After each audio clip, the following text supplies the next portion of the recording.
Dios les bendiga grandemente y los siga llenando de su amor y de su paz. Y bueno, vamos a tener una reflexión corta acerca también del tema que que venimos hablando toda esta mañana. Les pedimos un poco de paciencia hoy, como han visto, pues por las diferentes actividades nos vamos a extender 20 o 30 minutos más de lo usual para que lo tengan presente. Le pido a Diego, porfa, que me pueda ayudar con la presentación y me vas pasando a medida que yo te dé la indicación, porfa. Y hoy vamos a comenzar con una pregunta que la van a tener allí en la pantalla y también la vamos a encontrar en Romanos 8:35. Y es esta pregunta que ven acá. ¿Quién o qué nos separará del amor de Cristo? ¿Quién o qué nos separará del amor de Cristo? Y quisiera pedirles un favor, cierren sus ojos durante 30 segundos solamente. Y la primera respuesta automática que se nos viene a la mente, no, nada, obviamente nada, pero reflexione, profundice un poquito más en esta pregunta. ¿Has permitido recientemente, en años anteriores, que algo te separe o has sentido que algo te ha separado de Cristo?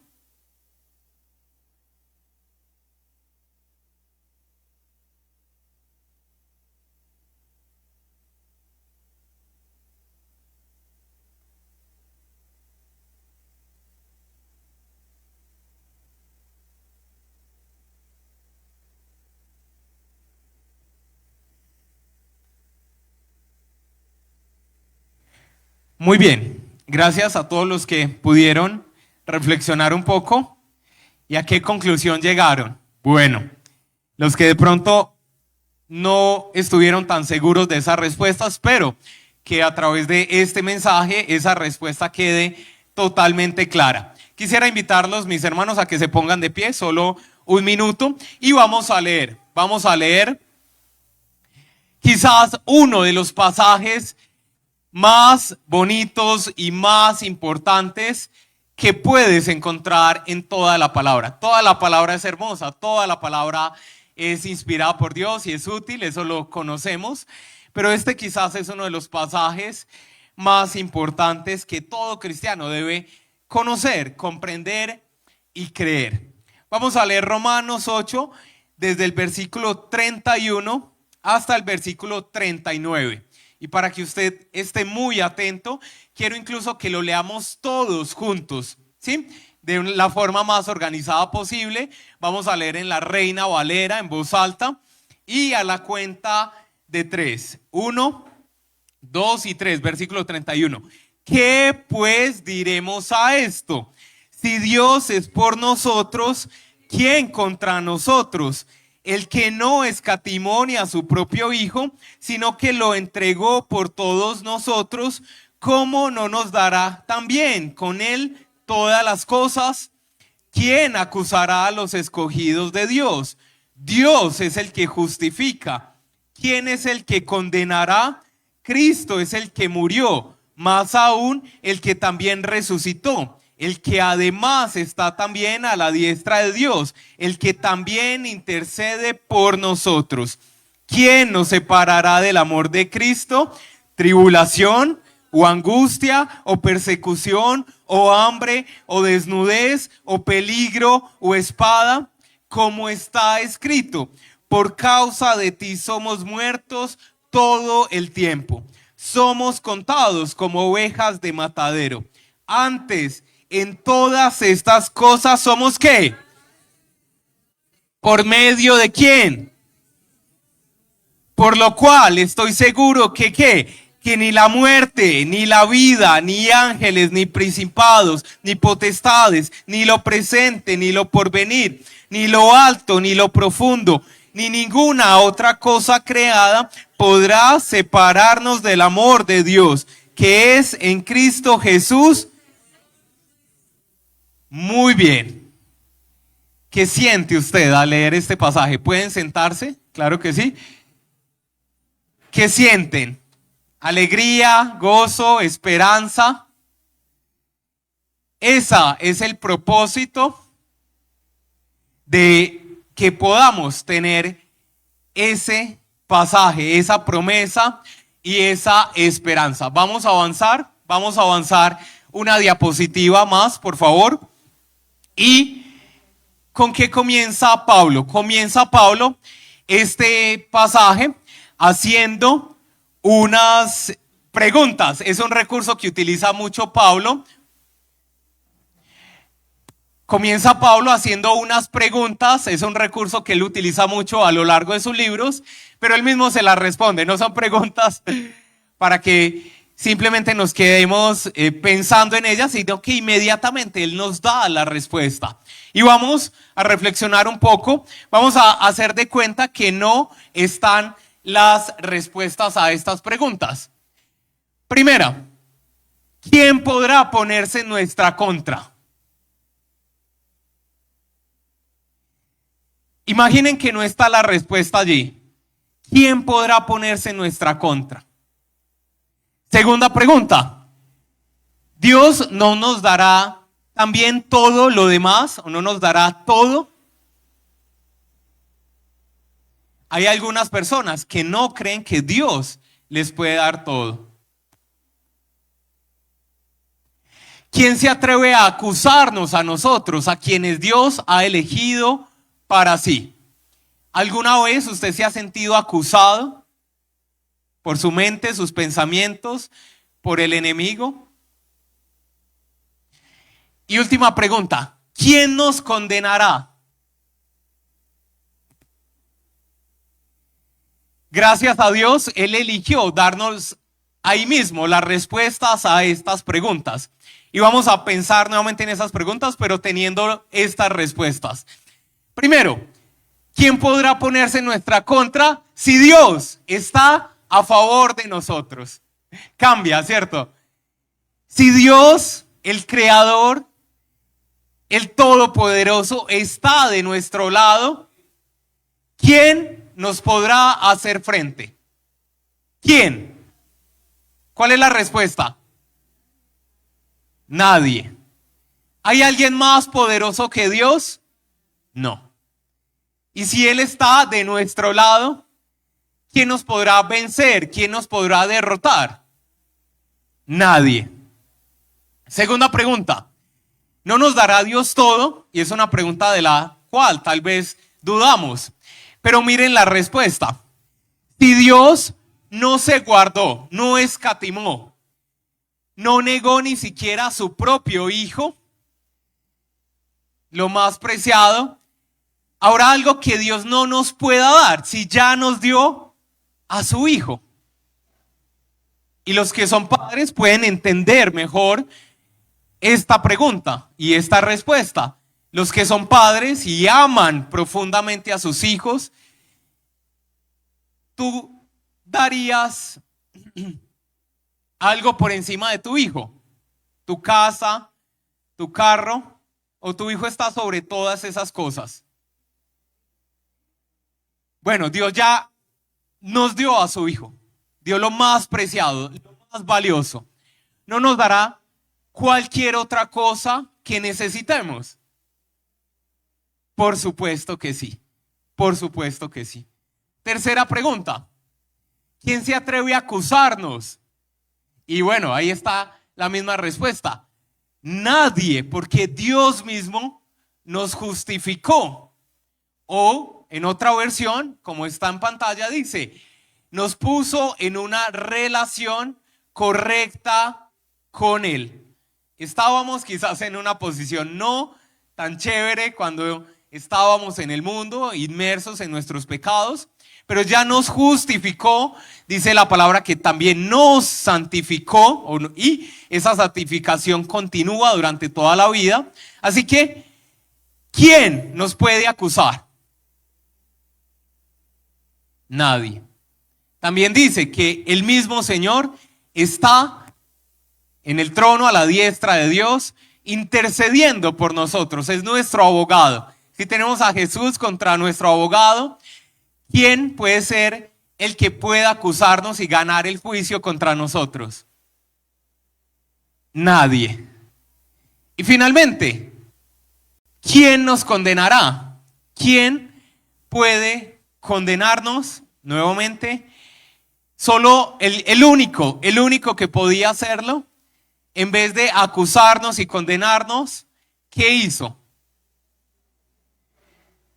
Nos justificó, nos santificó y aún hoy en día sigue intercediendo por nosotros desde la diestra del Padre.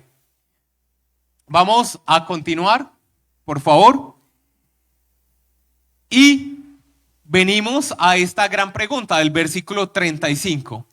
¿Quién nos podrá separar del amor de Cristo? Y Pablo comienza haciendo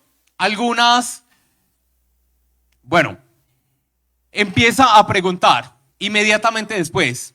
¿Puede separarnos la tribulación, la angustia, la persecución, el hambre, la necesidad, la espada? Y Pablo mismo no está hablando esto de una forma teórica simplemente, sino que conocemos por otros libros de la palabra que Pablo mismo había vivido cada una de estas situaciones.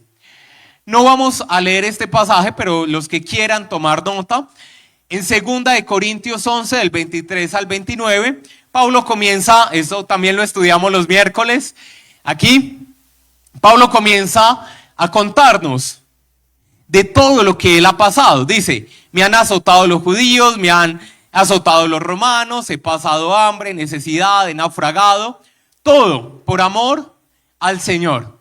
Y todas esas cosas pudieron separar a Pablo del amor de Cristo. No. ¿Y podrán separarnos a nosotros? No, tampoco.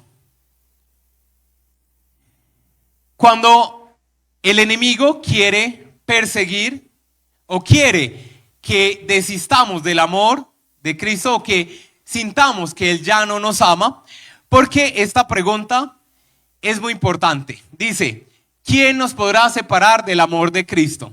¿Se está refiriendo al amor de nosotros por Cristo o al amor de Cristo por nosotros? Al amor de Cristo por nosotros. Tal vez, si fuera el amor de nosotros por Cristo, ese podría fallar, podría flaquear en algunos momentos de la vida, pero esta pregunta se refiere al amor que tiene Cristo por nosotros. Cuando el enemigo quiere hacernos sentir separados del amor de Cristo, empieza a utilizar varias estrategias que están más o menos en el orden en que se describen allí. Empieza primero con tribulación y angustia. ¿Cómo? Con comentarios, con burlas, con rechazo, hacernos sentir rechazados, burlados, menospreciados. Si seguimos firmes, si eso no nos afecta y seguimos firmes con el Señor, entonces va un paso más allá. Empieza a perseguirnos. Nos empieza a través de sus instrumentos, también aquí en la tierra, empieza a causar persecución, hacernos sentir de verdad rechazados. Hay personas que incluso tienen que dejar sus hogares, tienen que dejar sus familias, tienen que dejar todo lo conocido para poder, digamos, seguir vivos, porque el enemigo busca perseguirlos de todas las formas posibles.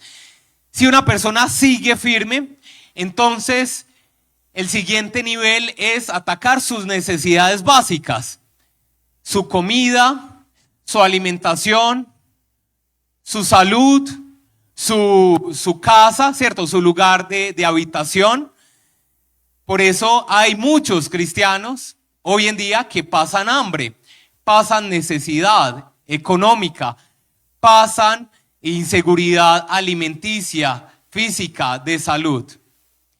Y si aún así, miren que en el video que empezamos a ver ahorita, se describen, ¿cierto? Más o menos algunas de estas cosas que pasó este pastor. Y como último recurso, Si nada, absolutamente nada de lo anterior ha funcionado para que nuestra fe falle, ¿a qué recurre el enemigo? A la espada que representa la muerte. Es el paso final, quitarnos la vida. Y vemos a lo largo de la palabra, vemos a lo largo de la historia cómo millones de personas, por no negar su fe, han sido despojadas de esta vida. Pero aún así, volvamos y recordemos las palabras del Señor Jesús, cuando dijo: no teman al hombre o no teman al que puede quitarles este cuerpo o afectar el cuerpo. ¿Teman a quién? Al que tiene poder no solo sobre el cuerpo, sino sobre el alma, el espíritu. ¿Sí? Así que así nos quiten la vida, nada de esto nos separa del amor de Cristo. Así que, mis hermanos, quiero que como punto final de esta porción recuerden que aunque tú estés pasando persecución o angustia o tribulación, eso no significa que Cristo te ha dejado de amar.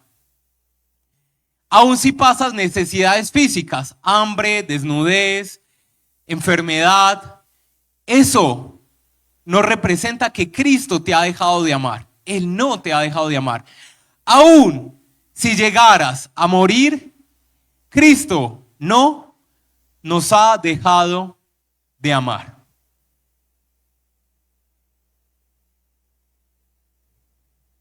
Cristo no nos prometió una vida fuera de peligros. Pablo, citando un salmo, el Salmo 44, dice: somos como ovejas llevadas al matadero. Y digamos que esta porción se aplica desde el antiguo pueblo de Israel, pasando por el mismo Cristo, hasta toda su iglesia. Cristo mismo dice en Isaías 53 que él mismo fue llevado como oveja al matadero y como oveja enmudeció, no dijo nada delante de sus trasquiladores, delante de los que lo maltrataban y finalmente lo crucificaron. El Señor no nos promete una vida libre de sufrimiento, sino que en el mismo sufrimiento está nuestra victoria. Dice esta porción: el sufrimiento forma parte de la vida cristiana, pero no debe verse como una falta de amor de Dios por nosotros. Tanto si vivimos como si morimos, pertenecemos ¿a quién? Al Señor. Dice Pablo en uno de esos pasajes famosos: si vivo, vivo ¿para quién? Para Cristo. Y si muero, muero ¿para quién? Así que sea que viva o sea que muera, ¿soy de quién? De Cristo.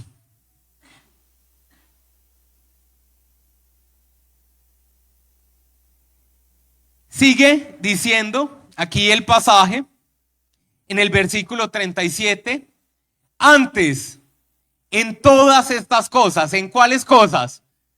Tribulación, angustia, persecución, hambre, necesidad, incluso muerte. En todas estas cosas somos ¿qué? Más que vencedores por medio de aquel que nos amó. Y aquí la visión de Dios va en contra de todo lo que pudiéramos pensar. Cuando pensamos en victoria, hablando de una perspectiva normal, común para el mundo, ¿en qué pensamos? Cuando hablamos de victoria, pensamos en riqueza, pensamos en fama, pensamos en estabilidad, pensamos en felicidad, en ausencia del dolor. Eso para el mundo es victoria, pero para el Señor la victoria se representa mediante el sufrimiento. Es muy curioso, estamos estudiando en el Instituto Bíblico y ayer aprendíamos que en el tiempo en que llegó Jesús había diferentes grupos religiosos. Algunos de ellos los hemos escuchado: los fariseos, los saduceos, los esenios, los celotes y otros que había por ahí. Y todos ellos imaginaban un Mesías totalmente diferente.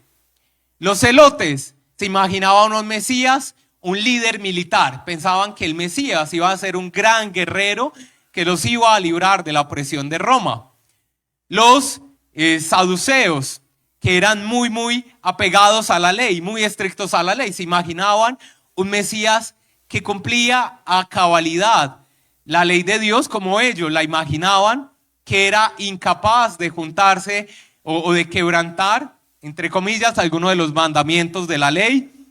Los esenios, un grupo que se apartaba al desierto para no contaminarse. Para ellos era impensable un Mesías que se juntara con personas pecadoras, con borrachos, con prostitutas, con publicanos. Todos tenían en su mente un Mesías totalmente diferente. Y jamás ninguno, o la mayoría de estos grupos, ninguno reconoció al Mesías que llegó, porque no podían imaginar que el Mesías iba a ser humillado, iba a ser quebrantado y iba a ser muerto en una cruz. Para ellos eso no era concebible. Pero fue a través de esa muerte, fue a través del sufrimiento que Cristo obtuvo la victoria sobre la muerte, y también es a través de esa muerte y esa resurrección que nosotros somos también más que vencedores. Por tanto, mis hermanos, es una verdad que no quisiéramos escuchar, pero quiero que la leamos. Es de esperar que el sufrimiento también haga parte de nuestra vida cristiana. Si alguna vez te habían dicho lo contrario, lamentamos decepcionarte, pero es la verdad que nos habla el Señor. Sin embargo, ojo, pero que ahí terminara la cosa, sería pues una historia un poco triste, pero termina diciendo, el amor de Dios por nosotros es siempre nuestra mayor seguridad. Y esa es una garantía en la cual podemos reposar. ¿Qué significa? ¿Qué significa entonces para ti ser más que vencedor? Reflexiona. 30 segundos en ello. ¿Qué significa ser más que vencedor?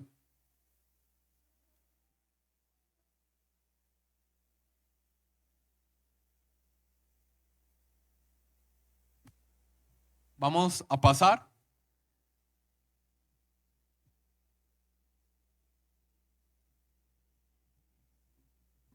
Continúa Pablo y dice, por lo tanto, estoy 100% seguro, estoy convencido, tengo la completa certeza de que ¿qué?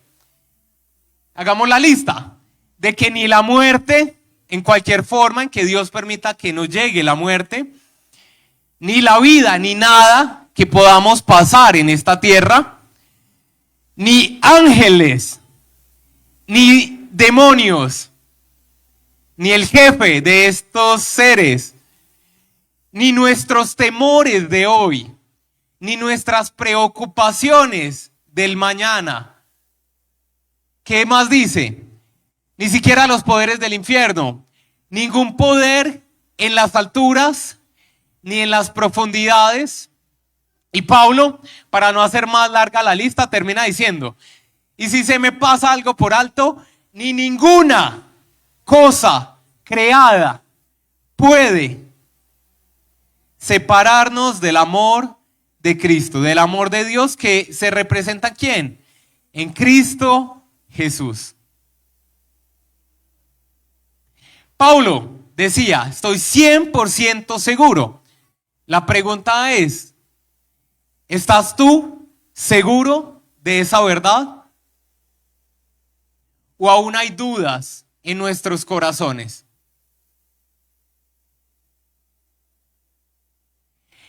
Nada, absolutamente nada creado puede separarnos del amor de Dios que es en Cristo Jesús, Señor nuestro. Vamos a continuar. Y quiero leer, ya concluyendo, un párrafo que nos enviaron los amigos de Puertas Abiertas y dice así: la persecución a la que se enfrentan nuestros hermanos y hermanas en todo el mundo ahora es real e intensa. Millones de cristianos repartidos por distintos países son llevados cada día literalmente como ovejas al matadero. Más o menos 4.000 cristianos, de los que se tiene el reporte, murieron el año pasado solo en África. 4.000 al año. Esos son más o menos 11, 12 al día. Es decir que entre el espacio de tiempo que hicimos este servicio, estas 2 horas que llevamos acá, por lo menos un hermano está muriendo o ha muerto mientras hemos estado acá. Especialmente nuestros hermanos y hermanas del África subsahariana, que se enfrentan a una violencia sin precedentes. Se despiertan todos los días a un nuevo día sin saber si ese será su último día. No pueden estar seguros si salen a trabajar o van a la iglesia y vuelven a casa a abrazar a su familia. Son personas convencidas que hoy deben estar dispuestas a dejarlo todo por amor a Cristo. Son personas cuyos nombres no conocemos, cuyas historias seguramente jamás escucharemos, pero muchos de ellos son personas que nos dan ejemplo y que de seguro Dios se siente orgulloso de ser llamado el Dios de estos hermanos. Y finalmente, al principio, iniciábamos con una pregunta: ¿quién o qué nos separará del amor de Cristo? Aquí está la respuesta: nada nos separará del amor de Cristo. Y vamos a decir esta frase todos juntos, lo más duro que podamos. A la one, a la two, a la 1, 2, 3. Nada nos separará del amor de Cristo. Esa es una verdad. Y quiero dejarlos con una pregunta. ¿Estás seguro de esto?